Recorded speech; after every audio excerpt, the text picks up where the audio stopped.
Hi everyone. Video में आगे बढ़ने से पहले हुआ क्या है इसके बारे में जान लेते हैं। तो फरवरी के महीने में हमने अपने कई प्लांट की प्रूनिंग की थी। उनके अंदर हमने अच्छे से फर्टिलाइज़र दिया और जितने भी इम्पॉर्टेंट एंड नेसेसरी काम थे हमने बखूबी सारे काम किए। अभी जुलाई का महीना है, हमारे काफ़ी प्लांट अच्छे से ग्रो कर रहे हैं और उनके अंदर फूल और फल बन रहे हैं। लेकिन कुछ ऐसे प्लांट भी हैं जिनके अंदर हमने थोड़ी प्रूनिंग हार्ड की थी। इनकी ग्रोथ तो हो रही है लेकिन इनके अंदर अभी तक जुलाई के महीने तक कोई भी फ्लावरिंग नहीं हुई है। इसके अलावे हमने कुछ सब्जियां लगा रखी हैं, इनके अंदर मिलीबग्स लग गए थे। तो मैं अमेज़ॉन पे ऐसे ही कुछ हफ्ते पहले कुछ न्यूट्रिएंट सर्च कर रहा था और यहाँ पर मुझे लिक्विड सीवीड फर्टिलाइज़र मिला। अब देखिए, इसके ऊपर हमने वीडियो पहले से कर रखा है, क्या होता है इसके बारे में भी हमने बात किया है। इस प्रोडक्ट का रिव्यू मैंने देखा, काफ़ी बढ़िया रिव्यू था, सारे कस्टमर्स सेटिस्फाइड थे एंड इसके साथ ही में मुझे एक नीम ऑयल मिला। अब इस नीम ऑयल की खासियत क्या है कि इसका जो कंसंट्रेशन है ना, नॉर्मल हमारे नीम ऑयल से काफ़ी ज़्यादा है। तो मैंने सोचा क्यों ना इसको भी एक बार ट्राई किया जाए। वैसे मेरे पास पहले से ही कई सारे कंपनियों के नीम ऑयल पड़े हुए हैं, फिर भी मैंने इन दोनों को मंगाया और इनका इस्तेमाल किया। फ़िलहाल के लिए मैं आपको एक छोटा सा रिज़ल्ट दिखाता हूँ। यह बोगनविलिया का प्लांट जो आप देख रहे हैं, हफ्ते भर पहले मैंने इसके अंदर सीवीड फर्टिलाइज़र का इस्तेमाल किया था। तब तक इसके अंदर कोई भी फ्लावरिंग नहीं हो रही थी। शुरू में मैंने आपको जैसा बताया कि प्रूनिंग के बाद इसमें अभी तक फ्लावरिंग नहीं हुई थी। लेकिन हफ्ते भर पहले जब हमने इसके अंदर सीवीड लिक्विड फर्टिलाइज़र का इस्तेमाल किया, उसके बाद से इसके अंदर फ्लावरिंग होने लगी। तो ऐसे ही कई सारे मैजिकल और आप कह सकते हो कि इंटरेस्टिंग प्लांट बेनिफिट्स होते हैं। तो इस वीडियो में हम सीवीड फर्टिलाइज़र क्या होते हैं, इनका इस्तेमाल कैसे करना है, इस वीडियो में हम अच्छे से बात करने वाले हैं। जैसे ज़मीन में कई तरह के पेड़ पौधे ग्रो करते हैं, उसी प्रकार समुद्र में कई समुद्री पौधे, शैवाल, कई तरह के एल्गी और अलग अलग तरह के वेजिटेशन पाए जाते हैं। इनके अंदर कई प्रकार के मिनरल्स, साल्ट्स और न्यूट्रिएंट्स पाए जाते हैं। अब इंसान न इनका इस्तेमाल कई अरसे से कर रहा है। समुद्र के जो पौधे हैं ये प्रोटीन के काफ़ी अच्छे सोर्स होते हैं, इसी कारण से लोग इनका इस्तेमाल खाने के तौर पे कर रहे हैं। अब ये प्लांट के लिए कैसे इंपॉर्टेंट है, यह जानने के लिए आपको जानना होगा कि न्यूट्रिएंट्स कितने तरह के होते हैं। आमतौर पे न्यूट्रिएंट्स को दो पार्ट में डिवाइड किया गया है। पहला है मैक्रो न्यूट्रिएंट्स और दूसरा है माइक्रो न्यूट्रिएंट्स। मैक्रो न्यूट्रिएंट्स ऐसे न्यूट्रिएंट्स होते हैं जिनकी रिक्वायरमेंट अधिक होती है। एग्जाम्पल के तौर पे आप एनपीके ले सकते हैं।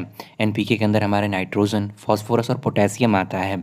वहीं माइक्रो न्यूट्रिएंट्स ऐसे न्यूट्रिएंट्स होते हैं जिनकी रिक्वायरमेंट काफ़ी कम होती है। लेकिन अगर प्लांट के अंदर माइक्रो न्यूट्रिएंट्स की डेफिशिएंसी हो जाती है, फिर प्लांट अच्छे से माइक्रो न्यूट्रिएंट्स का इस्तेमाल नहीं कर पाता है। इसलिए कहा जाता है कि प्लांट को हमेशा बैलेंस्ड फर्टिलाइज़र देना चाहिए। अभी जो सीविड फर्टिलाइज़र होते हैं, इनके अंदर माइक्रो न्यूट्रिएंट्स अधिक मात्रा में प्रेजेंट होते हैं। वहीं मैक्रो न्यूट्रिएंट्स जैसे कि एनपीके, इनके अंदर काफ़ी कम मात्रा में होते हैं। तो जैसे कि मैंने आपको शुरू में बताया था अपना सिचुएशन कि मेरे प्लांट में हमने खूब सारा फर्टिलाइज़र दिया, लेकिन उसके बाद भी इसके अंदर कोई भी फ्लावरिंग नहीं हुई। और जैसे ही हमने अपना सीविड फर्टिलाइज़र उसके अंदर दिया, उसके अंदर फ्लावरिंग होने लगी। तो मे भी हो सकता है कि हमारे प्लांट की जो मिट्टी है उसके अंदर कोई माइक्रो न्यूट्रिएंट्स की कमी हो, और जैसे ही हमने उसके अंदर सीविड फर्टिलाइज़र दिया, माइक्रो न्यूट्रिएंट्स की कमी पूरी हो गई और हमारा प्लांट तुरंत से फ्लावरिंग करने लगा। अब देखो, ये सिर्फ कहने की बातें नहीं हैं। सीविड फर्टिलाइज़र प्लांट के लिए काफ़ी ज़्यादा यूज़फुल होता है। ये साइंटिफिकली प्रूवन है और इसके कई सारे बेनिफिट्स होते हैं। वीडियो में हम आगे सबके बारे में जानेंगे। फिलहाल इसका इस्तेमाल कैसे कर सकते हैं इसके बारे में हम जान लेते हैं। सीविड फर्टिलाइज़र आपको मार्केट में दो फॉर्म में मिल जाएंगे। एक लिक्विड के फॉर्म में आता है और दूसरा ग्रेन्यूल्स के फॉर्म में आता है। फिलहाल आज की वीडियो में हमारे पास लिक्विड फर्टिलाइज़र है, तो हम इसके बारे में बात करने वाले हैं। समुद्र के जो पौधे होते हैं, इन्हें सबसे पहले निकाला जाता है। उसके बाद इनके अंदर जो भी न्यूट्रिएंट्स होते हैं इन्हें एक्सट्रैक्ट करके लिक्विड के फॉर्म में कंडेंस्ड कर दिया जाता है और इन्हीं लिक्विड का इस्तेमाल हम अपने प्लांट के ऊपर करते हैं। अभी जो लिक्विड फर्टिलाइज़र होते हैं ना, ये कंसनट्रेटेड होते हैं, इसलिए इनके इस्तेमाल करने से पहले आपको इन्हें डाइल्यूट करना पड़ता है। अब अलग अलग कंपनी के जो लिक्विड फर्टिलाइज़र आते हैं, इनका कंसनट्रेशन अलग होता है, इसीलिए आपको बॉटल के ऊपर ज़रूर चेक करना है कि कैसे इनको डाइल्यूट करना है। फिलहाल हमारे पास जो लिक्विड सीविड फर्टिलाइज़र है, इसके अंदर भी कई सारे इन्फॉर्मेशन दिए गए हैं और अलग अलग प्लांट में कैसे इसका इस्तेमाल करना है बॉटल के ऊपर अच्छे से मेंशन किया गया है। अगर हम नॉर्मली बात करें तो 3 ml liquid seaweed fertiliser 1 litre पानी में घोल करके आप सोल्यूशन तैयार कर सकते हैं। यानी 3 ml पर लीटर पानी के हिसाब से आप अपने सोल्यूशन को तैयार कर सकते हैं।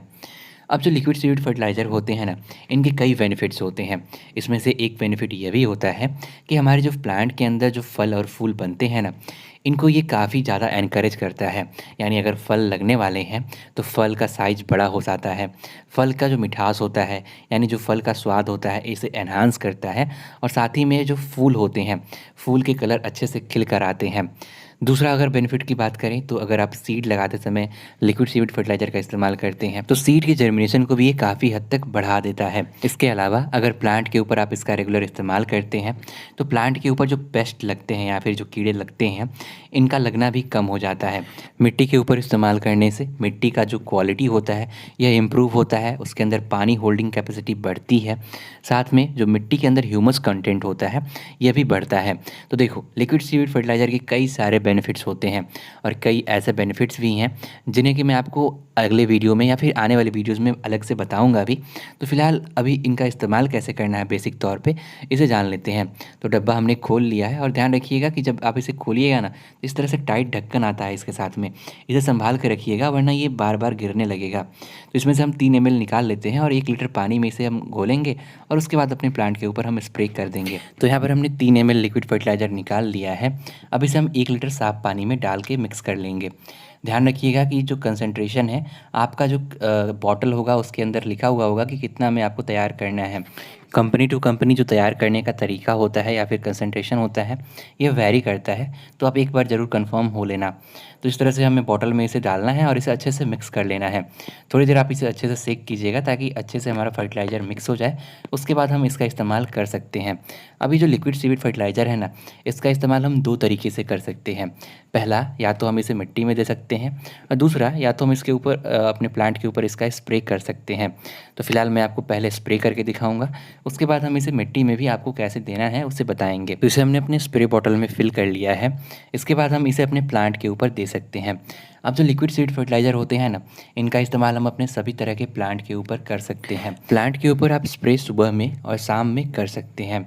सुबह में 8 बजे से पहले तक कर सकते हैं, यानी जब धूप अधिक ना हो उस समय तक, और शाम में उसी तरह से जब शाम में धूप ढलने को आए तब जाकर आप अपने प्लांट के ऊपर इनका स्प्रे कर सकते हैं।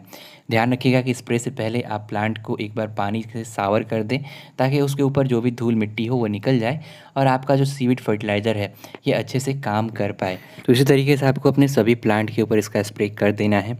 आप अपने फ्लावरिंग प्लांट के ऊपर, डेकोरेटिव प्लांट के ऊपर, सब्जियों वाले प्लांट के ऊपर और जितने भी आपके पास हाउस प्लांट हैं उन सभी के ऊपर आप इनका इस्तेमाल कर सकते हैं। सब्जियों में आप टमाटर के ऊपर इसका इस्तेमाल करके ज़रूर देखिएगा, काफ़ी बढ़िया रिजल्ट देखने को मिलता है। अब बात करते हैं दूसरे तरीके की। हमने अभी स्प्रे करके देख लिया। अब दूसरा तरीका ना, आप डायरेक्ट इसे मिट्टी में दे सकते हैं। मिट्टी में आप जैसे पानी देते हैं उसी प्रकार से आपको भी इसे देना है और मिट्टी में से जब ये निकलने लगे, यानी ड्रेनेज होल से जब ये बाहर आने लगे, तब आपको रुक जाना है। इसी प्रकार से आपको अपने सभी प्लांट के ऊपर इसे अप्लाई करना है और जब आप इसका स्प्रे करें और उस टाइम पर भी अगर ये एक्स्ट्रा बच जाता है तो आप इस तरह से मिट्टी के ऊपर इसे आप ड्रेन कर सकते हैं। आपके प्लांट के लिए काफ़ी ज़्यादा हेल्पफुल रहेगा। तो इन 2 तरीक़ों से आप इसे अपने प्लांट के ऊपर इस्तेमाल कर सकते हैं। बाकी इसका इस्तेमाल सीड को लगाने के लिए कैसे करना है, कटिंग को लगाने के लिए कैसे करना है, इसके ऊपर हम सेपरेट वीडियो में बात करेंगे। सीविड फर्टिलाइज़र का इस्तेमाल आप महीने में 1 से 2 बार कर सकते हैं। या फिर अगर आपको अपने प्लांट के ऊपर इसकी ज़रूरत महसूस हो रही है, अगर आपको लग रहा है कि प्लांट में ग्रोथ नहीं हो रहा है या फिर तमाम देखभाल के बाद भी प्लांट के अंदर फूल और फल नहीं बन रहा है, तो एक बार आप सीविड फर्टिलाइज़र को देकर देखिए। हो सकता है कि आपका प्लांट का जो ग्रोथ है ये सही हो जाए। एक बात का और ध्यान रखना है, इसे हम फर्टिलाइज़र तो कहते हैं लेकिन एक्चुअली इसे हम ग्रोथ प्रोमोटर कहें तो ज़्यादा बेहतर होगा। और इसका इस्तेमाल करते वक्त भी ध्यान रखिएगा कि फर्टिलाइज़र के रूप में इसका इस्तेमाल ना करें, एज अ ग्रोथ प्रोमोटर ध्यान में रख के इस्तेमाल करें तो ही ज़्यादा फ़ायदा आपको मिलेगा। अब हम बात कर लेते हैं नीम ऑयल के बारे में। अब देखो, दूसरी कंपनियों के नीम ऑयल में और इस कंपनी के नीम ऑयल में क्या फ़र्क है।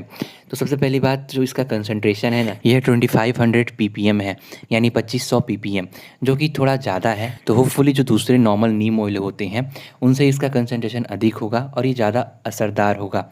तो इसका भी इस्तेमाल करके अभी हम देखने वाले हैं। तो इसको भी हम ओपन करते हैं और इसमें से हम 3 ml लेंगे और उसे 1 लीटर पानी में डिज़ोल्व करेंगे। उसके बाद हम इसका इस्तेमाल अपने प्लांट के ऊपर करने वाले हैं। अब देखो, ये जो नीम ऑयल है इसका इस्तेमाल करने के लिए हमें किसी भी तरह का इमल्सिफायर का ज़रूरत नहीं है। डायरेक्ट इसे हमें पानी में डालना है, उसे सेक करना है और उसके बाद हम इसका इस्तेमाल अपने प्लांट के ऊपर कर सकते हैं। इस्तेमाल करने से पहले आप इसे पानी में अच्छे से मिक्स कर लीजिएगा, बॉटल को थोड़ा सेक कर लीजिएगा ताकि अच्छे से पानी में डिज़ोल्व हो जाए। उसके बाद ही आप इसको अपने प्लांट के ऊपर स्प्रे कीजिएगा। अगर आपको कंसंट्रेशन पे डाउट है तो सबसे पहले आप अपने गार्डनिंग के एक छोटे से हिस्से में इसका इस्तेमाल करके देखें। अगर कंसंट्रेशन आपको सही लगता है उसके बाद आप सेम कंसंट्रेशन को अपने बाकी प्लांट के ऊपर भी स्प्रे कर सकते हैं।